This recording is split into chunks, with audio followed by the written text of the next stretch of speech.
Pour la petite histoire, c'est parce que je suis un féru, voilà, d'histoire.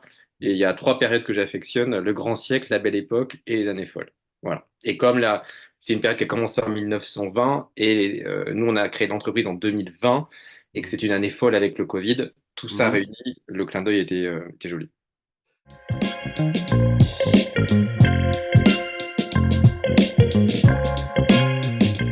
C'est ce qui permet à l'entreprise que lorsqu'elle nous contacte en disant est-ce que vous avez des créateurs de contenu qui touchent des acheteurs, nous on va dire, ou des financiers, nous on va dire oui, on en a un ou deux, on n'en a pas 300, on en a un, deux ou trois qui vont toucher la cible. Ok, bah du coup voilà notre produit, voilà ce qu'on fait, voilà ce qu'on aimerait, comment on peut l'imaginer.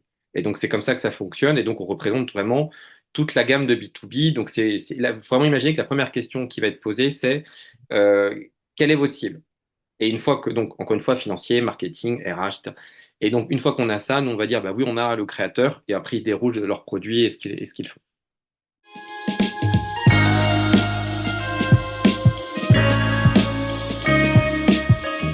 C'est ce qui est important de souligner, c'est que quand on parle parfois d'influenceurs, on a l'image encore ancrée de télé-réalité ou de gens extrêmement superficiels. J'aime à dire que nous concernant, on a des années-lumière de ça, puisque nos créateurs de contenu, alors on est des vingtenaires, trentenaires, quadras, quinquagénaires, donc ça j'y tiens, autant d'hommes que de femmes, j'y tiens aussi, avec des parcours, c'est-à-dire c'est soit des entrepreneurs, soit des gens issus du marketing, soit des personnes qui ont suivi des études juridiques, soit des personnes qui sont de la finance. On est à des années-lumière de la bimbo ou du bimbo, je sais pas comment on dit, Mhm. que l'on voit à la télévision. Ça n'a absolument rien à voir, y compris dans les études suivies, que dans les réalisations, que dans les présentations, que même dans la manière de parler. Et donc, c'est vrai que ça apporte une vraie différenciation, même avec mes homologues qui sont en B2C. On n'a pas la même manière de nous relationner avec nos créateurs de contenu. Donc,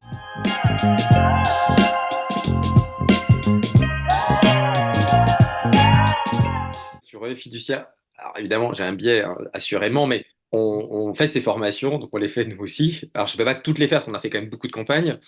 Et c'est vrai que parfois, avec les créateurs de contenu, on se chambre parce qu'ils savent qu'à la base, moi, je suis juriste. Donc, parfois, on le fait en direct. Et quand on le fait, on se dit, bah mince, j'ai pas bon sur ça. Et donc, parfois, on se fait des petits challenges un peu en interne. Et quand on a trois erreurs, deux erreurs, on dit, bah alors, qu'est-ce qui se passe? Et voilà, on se taquine. Je dis, bah j'ai dû perdre hein, parce que justement, mes réponses sont pas bonnes.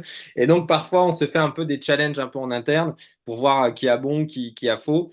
Et donc, ça permet aussi de se rendre compte que bah, ça bouge quand même très vite. Et donc, le management, ça fait que confirmer le fait qu'il y a besoin de se former finalement tout au long de sa vie.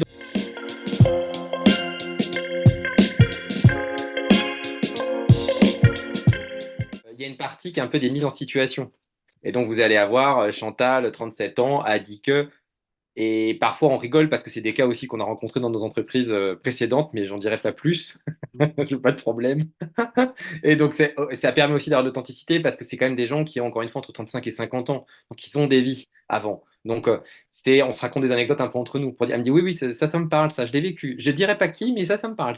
Donc, voilà, c'est un peu comme ça qu'on arrive à se chambrer sur ces capsules.